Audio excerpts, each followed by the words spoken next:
Certains d'entre vous devraient libérer quelques personnes. Vous devez les laisser tranquilles. Vous devez cesser de les contrôler et de diriger leur vie et de leur dire tout ce que Dieu est en train de leur dire. Laissez-les grandir spirituellement et apprendre à écouter de Dieu en faisant des erreurs et en apprenant ce qui est bien et ce qui est mal. Restez avec nous dans Jouissez de votre vie.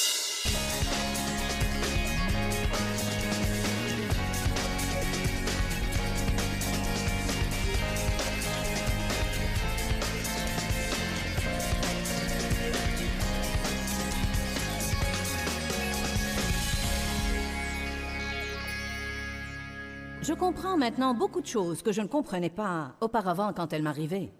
Beaucoup de fois, vous comprenez les choses lorsque vous êtes sur l'autre versant.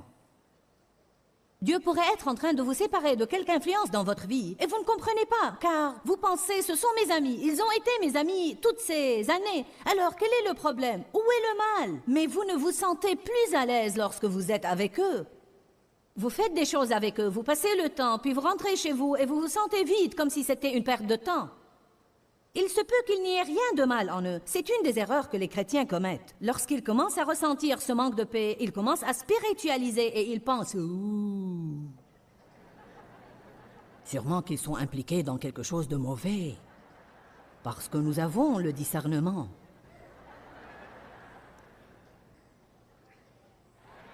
Ce sont ces gens-là qui créent des ennuis. J'ai vu des gens de ce genre pratiquement détruire une église. Eh bien, je ne sens pas que c'est juste. Peut-être que vous êtes censé quitter.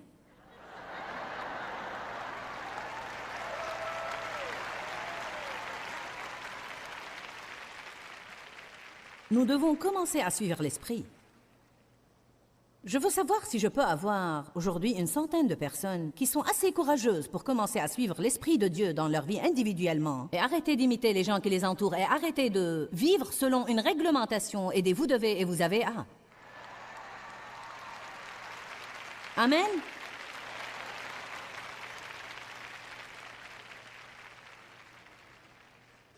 Une petite réception a été donnée en mon honneur pour célébrer la sortie d'un de mes livres. Et tous nos directeurs étaient invités et tous nos enfants. Nous avons 4 enfants et 3 d'entre eux n'ont pas pu venir. Et, voyez, j'ai été un peu déçue par leur absence, mais j'ai écouté ce qu'ils m'ont dit. Ma fille Cindy devait se lever à 3 heures du matin le jour suivant pour venir ici. Elle a dit « Je n'ai pas senti que c'était sage de le faire. » Ma fille Laura, qui a 3 enfants, allait voyager avec nous pour venir ici. Elle voyage 1 fois par mois avec nous. Elle allait laisser ses enfants pour le week-end et c'était une des dernières nuits qu'elle allait pouvoir passer avec eux. Alors elle a dit « Je n'ai pas senti que c'était sage de laisser mes enfants. » Mon autre fils avait juste fini son travail et il avait travaillé aux alentours de 14 à 17 heures par jour. Il était épuisé. Il allait voyager pour 2 jours et s'éloigner pour se reposer un petit peu. Il a dit « J'ai senti que j'avais besoin de repos. » Voyez, je serais stupide de me mettre en colère pour une chose pareille et parce qu'ils n'ont pas répondu à mon attente. S'ils sont en train de répondre à l'attente de Dieu, alors je dois être heureuse d'avoir des enfants qui sont guidés par le Saint-Esprit.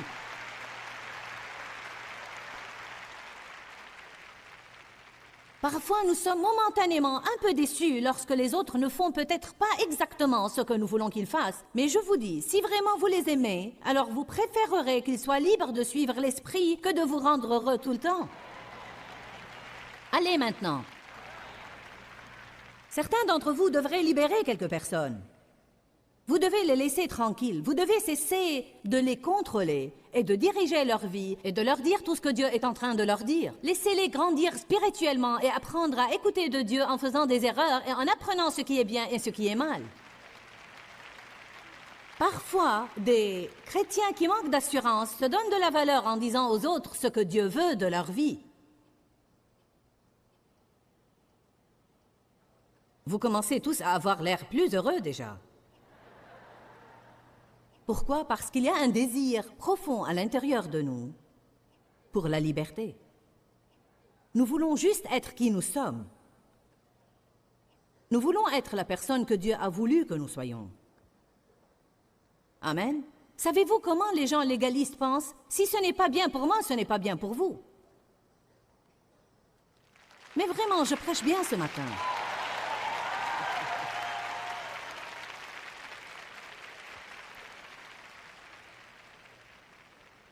Dieu me fait dire beaucoup de bonnes choses que je n'ai jamais entendues auparavant. Je devrais prendre ma cassette. Voilà comment sont les gens légalistes. Si je n'ai pas le baptême du Saint-Esprit, alors ça ne peut pas être de Dieu. Si je ne parle pas en langue, alors ce n'est pas juste. Si je ne sens pas que je devrais me teindre les cheveux, alors vous ne devez pas teindre les vôtres.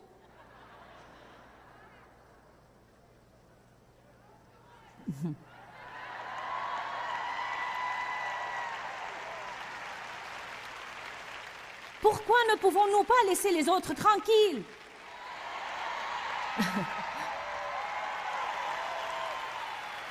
Je veux dire sérieusement, pourquoi ne pouvons-nous pas nous occuper de nos affaires et laisser les autres tranquilles? N'avez-vous pas assez d'ennuis qui vous occupent sans vous mêler des ennuis des autres?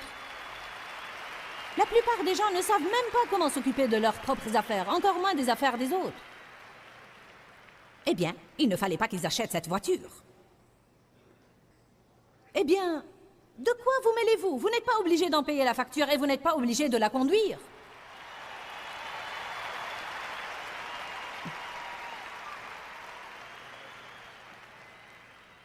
Eh bien, je ne sais pas si Joyce devrait porter tous ces vêtements chics. Elle met des boucles d'oreilles en strass la plupart du temps. Elle me gêne. Eh bien, si mes boucles d'oreilles vous gênent, vous n'allez sûrement pas être heureux au ciel.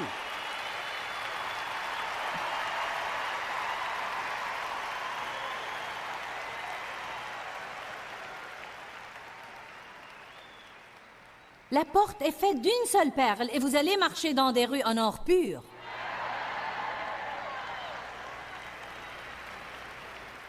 Nous nous accrochons aux choses. Nous avons tant de personnes qui sont accrochées et qui sont ennuyeuses et mécontentes et qui ont l'air tristes. Elles essayent de rendre tous les autres mécontents et mélancoliques. Je ne vais pas le faire, je vais être heureuse.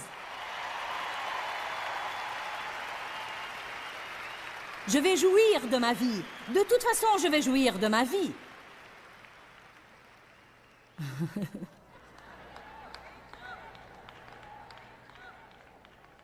La loi de l'esprit de vie en Jésus-Christ m'a affranchi de la loi du péché et de la mort. J'ai vu quelque chose ce matin que je n'avais jamais vu auparavant. Je vais méditer dessus car ça va me donner encore une autre mesure de liberté. J'avais un vrai problème avec cette affaire de légalisme. J'étais légaliste à fond. J'aurais été une pharisienne, fille de pharisien et une sadducéenne en plus. Je veux dire, j'ai eu à travailler dur avec Dieu pendant les 10 dernières années pour apprendre à jouir de ma vie quotidienne. Si nous pensons que nous devons avoir de grands événements tout le temps pour que nous jouissions de la vie, alors nous allons avoir toute une vie de déception car la vie n'est pas une longue fête. Il y a des choses difficiles et des choses faciles. Vous devez croire que vous avez la force de faire face à tout ce qui vous arrive à n'importe quel moment. Mais ce que j'ai vu ce matin, je reçois beaucoup de révélations lorsque je me peigne et je me maquille. Peut-être car c'est un temps où personne ne me crie dans les oreilles au sujet de quelque chose d'autre. Et c'est ce que j'ai vu. Il y a une loi que nous suivons. C'est la loi de l'esprit. Mais voyez, ce n'est pas une loi pesante, c'est une loi libérante, car ce que l'Esprit de Dieu me mène à faire, il me donne la force de le faire. Alors cela ne me vide pas, mais en fait ajoute à ma vie. J'aime ce que je suis en train de faire ici. Peu importe ce que je ressens avant d'arriver à mes réunions le matin, parce que dès que j'arrive, j'entre dans l'onction. En fait, je ne peux pas l'expliquer. J'étais assise là-bas ce matin. Je crois que j'avais une sorte de virus ou quelque chose. Je ne me sentais pas très bien. Je m'en remettais, puis ça revenait. J'étais assise là-bas attendant une réponse de Dieu à propos de la partie ministère du service. Vous savez, je me demandais, qu'est-ce que Dieu veut faire? Et j'attendais, et j'attendais, et j'attendais. Et tout à coup, lorsque Gilles a chanté ce chant, « Viens », Elle en était arrivée au milieu du champ et je veux dire, c'était comme... Ça m'a frappé, comme si une telle onction était tombée sur ce mot « viens ». Je me suis levée de cette chaise. Lorsque cette onction vient sur moi, je deviens une autre personne. Pourquoi? Parce que c'est ce que Dieu m'a appelé à faire. Et il ne va jamais me laisser dans une situation où je ne peux pas le faire. Dieu va toujours vous équiper pour faire ce qu'il vous appelle à faire. Dieu ne m'a jamais laissé dans une de ces réunions sans me donner une idée ou une indication sur comment diriger la réunion. Parfois, je devais même aller aussi loin que juste venir ici et ne rien savoir jusqu'à ce que j'ouvre la bouche. Je ne prêche pas ce que j'ai sur mes notes aujourd'hui. J'avais un plan, le voilà. Peut-être que nous y retournerons plus tard, je ne sais pas. Mais depuis que j'ai ouvert la bouche et lu le premier passage, je veux dire, je suis en train d'enseigner dans l'ensemble ce que j'avais projeté d'enseigner, mais pas de la façon que j'avais projeté. Dieu veut interrompre votre plan puant.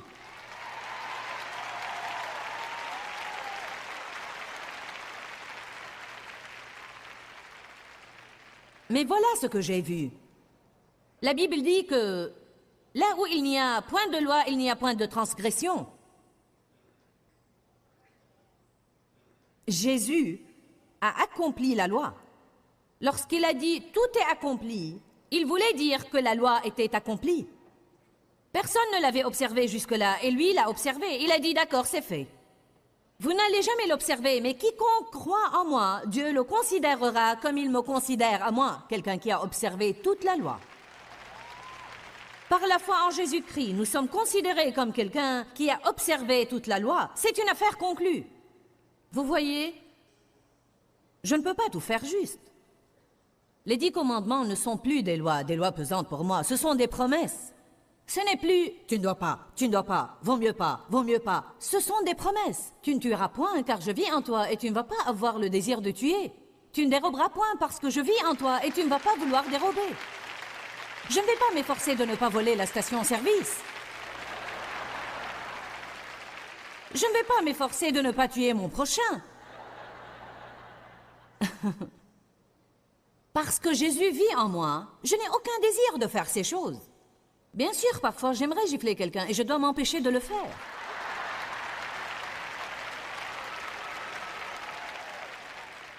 Mais la Bible ne dit pas « tu ne gifleras point ». Mais elle dit que le soleil ne se couche pas sur votre colère. Dieu nous a prévenus, vous allez vous fâcher de temps en temps, mais occupez-vous-en rapidement. Que vous le sachiez ou non, Dieu nous laisse un peu d'espace pour être des êtres humains. Arrêtez d'essayer d'être quelque chose que vous n'êtes pas, c'est-à-dire parfait, et Dieu tout-puissant lui-même. Nous sommes après Dieu, nous sommes fils de Dieu, et nous avons la nature divine. Mais aussi, nous avons une chair à tolérer. Aussi longtemps que nous sommes ici dans ce corps, il va y avoir des tentations. Il dit, je vous donnerai un cœur nouveau, et je mettrai mon esprit en vous, et je ferai que vous suiviez mes ordonnances. Nous devons comprendre ce que c'est que d'être régénéré. Je n'ai pas à lire la Bible. Dieu m'a dit un jour, n'agis pas comme si tu me rendais service quand tu lis la Bible. Je la connais déjà, je n'ai pas besoin que tu me la lises. Je te la donne pour t'instruire, mais si tu veux rester ignorante, ne la lis pas. Je dois être stupide si quelqu'un me dit « Voilà un livre que je veux te donner ». Et ce livre te dira comment avoir la paix, la vertu et la joie, comment avoir la prospérité, comment aller au ciel et non en enfer. C'est un livre génial. Il n'y a pas un problème dans ta vie, Joyce, auquel ce livre n'a pas la solution. Alors prends-le et si tu en as l'occasion, lis-le. Eh bien, si j'ai la moindre cervelle, je vais lui dire «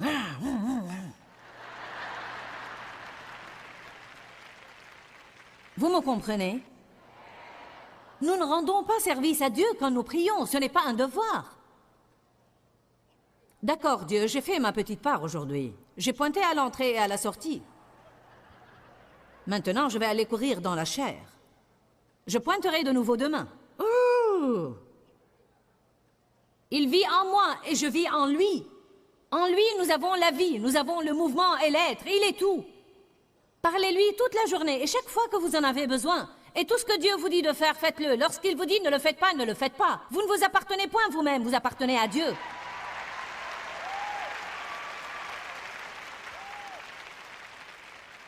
Je suis absolument révoltée quand la religion enseigne aux gens que toute cette liste de faites et ne faites pas.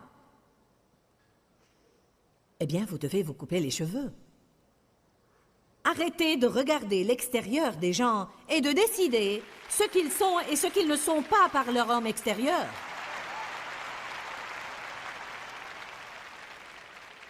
Je l'admets, j'étais une femme légaliste. Probablement que je vais toujours être stricte. Je préférerais l'être que d'être sans retenue. Si je dois choisir un des deux chemins, je vais choisir d'être un peu trop prudente. Parce que je veux mener une vie sainte. Il y a beaucoup de choses que nous ne devons pas faire juste parce qu'elles vont offenser quelqu'un d'autre. Amen? Vous m'avez entendu? Si nous marchons dans la charité, alors nous ne devons pas exercer notre droit de faire quelque chose juste pour prouver que nous sommes libres, car la charité est une loi bien plus grande. Il y a des choses que je ne fais pas simplement parce que j'aime Dieu et que je ne veux pas blesser la conscience de quelqu'un d'autre. Nous devons permettre aux gens d'être libres. Beaucoup de parents rebutent absolument leurs enfants de Dieu et de tout ce qui a affaire à Dieu, car tout ce qu'ils font, c'est de stipuler une règle après l'autre, après l'autre, après l'autre, après l'autre. Je ne dis pas qu'il n'y a pas de règles. Je ne dis pas que vous devez laisser vos enfants regarder tout à la télé et aller voir n'importe quelle sorte de film. Mais vous savez quoi? Si vous les formez lorsqu'ils sont petits, ils ne vont pas vouloir faire ce genre de choses.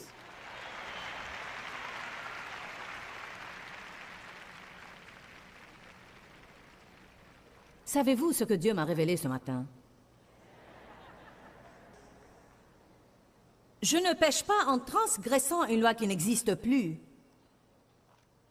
Donc sûrement, je ne pêche pas si je ne lis pas 6 chapitres de la Bible chaque jour. Si je reste longtemps à ne pas lire la Bible, à ce moment, je me fais du mal. Mais je ne sais pas si on peut appeler ça un péché. Ce serait stupide. Je ne vais rien apprendre ni avoir aucune sagesse. Et je n'ai pas une bonne relation avec Dieu, car si je l'avais, alors j'aurais voulu être dans la parole. En un mot, nous ne devons pas nous inquiéter pour toutes ces choses, car si nous sommes vraiment régénérés, alors nous allons vouloir les faire. Ce n'est pas que nous devons le faire, nous voulons le faire, mais je vais vous dire quand est-ce que je pêche. Et j'ai eu cette révélation ce matin. Je pêche lorsque je ne suis pas en train de suivre l'Esprit de Dieu. La loi de l'Esprit de vie en Jésus-Christ m'a affranchi de la loi du péché et de la mort. Je suis uniquement libre de la loi du péché et de la mort dans la mesure où je suis en train de suivre la loi de l'Esprit. Si je suis prête à suivre la loi de l'Esprit, alors je suis complètement libre de la loi du péché et de la mort, parce que le Saint-Esprit va me mener à la sainteté, à la vertu, au dessein complet que Dieu a pour ma vie. Mais je dois être prête à le faire, même lorsque je ne le comprends pas ou lorsque je ne le veux pas. Laissez-moi vous donner quelques exemples pratiques. D'habitude, je ne prie pas à genoux. Mes genoux me font mal si je le fais. Et j'avais l'habitude de m'étendre sur le plancher avec mon visage par terre et je priais. Mais ça me fait mal au dos maintenant. Alors, je ne peux plus le faire comme avant. Alors, je m'assois quelque part quand je prie.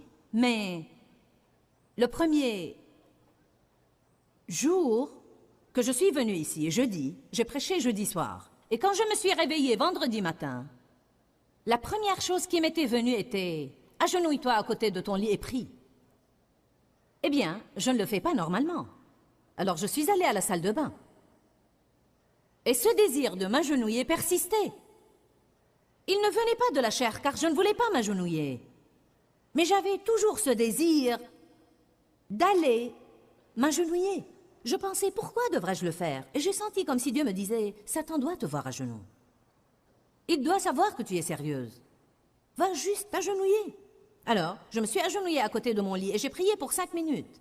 J'ai senti la même chose ce matin et je l'ai fait de nouveau. Maintenant, j'aurais péché si je ne l'avais pas fait, parce que Romains 14, 23 dit « Tout ce qui n'est pas de la foi est péché ».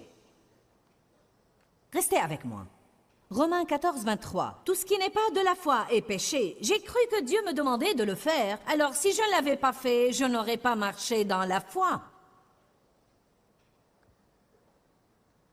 Si Dieu me demande de donner une chose, et que je la garde, mais je sais que Dieu m'a demandé de la donner, et le Saint-Esprit me menait à la donner, alors ça devient un péché pour moi. Savez-vous ce que je veux dire par là? Ceci œuvre dans notre conscience de la même façon que le péché. Car lorsque nous faisons une chose et que nous savons qu'elle est mauvaise ou que nous savons qu'elle est inique, maintenant si Dieu me dit « Va lire 6 chapitres de la Bible » et que j'ai vraiment envie de le faire, et au lieu de cela je vais juste regarder un feuilleton, je peux mettre ça dans la catégorie du péché. Est-ce que quelqu'un me comprend?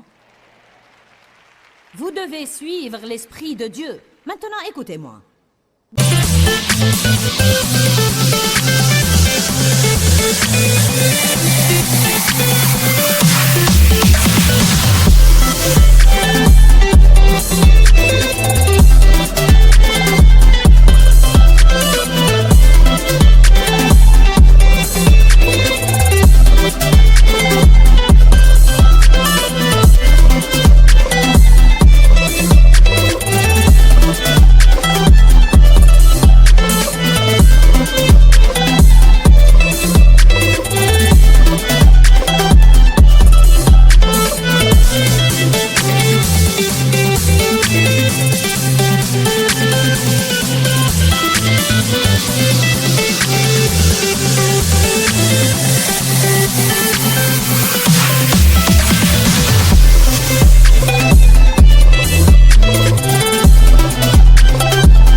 Suivent la loi et essayent de se sentir bien parce qu'ils suivent la loi. Mais vous n'allez jamais vous sentir bien et vous essayez toujours de suivre une autre loi et une autre loi et une autre loi parce que vous ne comprenez pas pourquoi vous ne vous sentez pas bien à l'intérieur. Et la raison pour laquelle vous ne vous sentez pas bien, c'est que vous ne suivez pas l'esprit. Peut-être qu'il est plus important de donner ses boucles d'oreilles par obéissance à Dieu que d'essayer de lire la Bible. Peut-être que c'est plus important que vous vous taisiez de temps à autre lorsque Dieu vous le demande, que de faire un tas de travaux à l'église. Vous me regardez avec l'air d'une vache stupéfaite.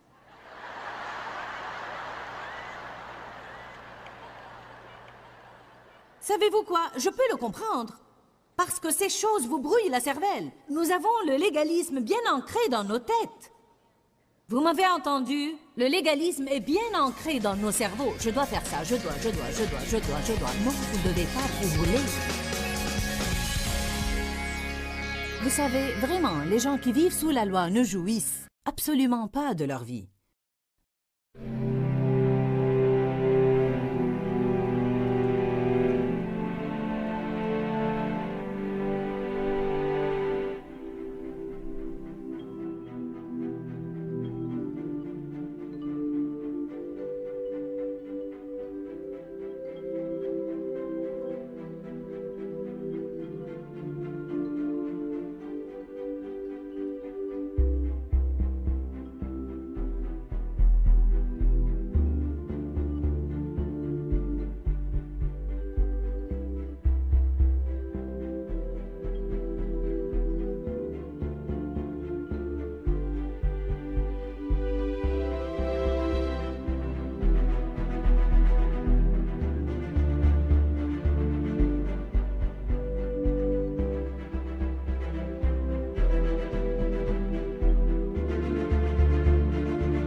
Nous avons été affranchis pour être guidés par le Saint-Esprit. Et bien sûr, le Saint-Esprit va toujours nous guider à faire ce qui est bien.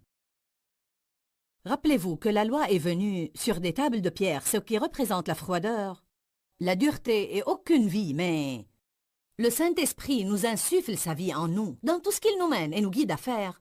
Il nous donne l'énergie et la joie. C'est plein de vie, c'est plein d'ardeur, c'est plein de passion. Mais je vais vous dire, il faut prendre une initiative de foi pour être guidé par le Saint-Esprit, car bien de fois, si nous suivons le Saint-Esprit, il se peut que nous nous éloignions des limites qui sont acceptables aux gens et que nous nous éloignions même de notre conception propre de ce que nous devons faire. Je pense que beaucoup de fois, nous suivons les « vous devez » et les « vous avez à ». Au lieu d'être guidé par le Saint-Esprit, vous ne pouvez vraiment pas jouir de votre vie lorsque vous faites ça. J'ai personnellement découvert que ma joie augmentait vraiment lorsque je prenais des initiatives de foi pour faire ce que je croyais vraiment que le Saint-Esprit lui-même me menait à faire, plutôt que de suivre toute cette réglementation que tous les autres voulaient imposer à ma vie. Souvent, nous pensons que Satan veut nos biens, mais en fait, il veut notre joie. Il nous attaque pour qu'il puisse nous voler notre joie. La joie du Seigneur est votre force. Gardez votre joie, jouissez de chaque jour de votre vie et faites tout ce que vous pouvez pour apprendre tout ce que vous pouvez à ce sujet, car je crois que vous devenez dangereux au diable lorsque vous êtes une personne pleine de joie. Que Dieu vous bénisse et à très bientôt. Pourquoi Seigneur, pourquoi? Dans ce livret, Joyce Meyer nous enseigne à travers la parole comment être délivré de la confusion. Pour obtenir ce livret gratuitement, écrivez-nous à Joyce Meyer, boîte postale 40095-6300 Larnaca, Chypre. Ou bien visitez notre site web www.joycemeyer.org/fr.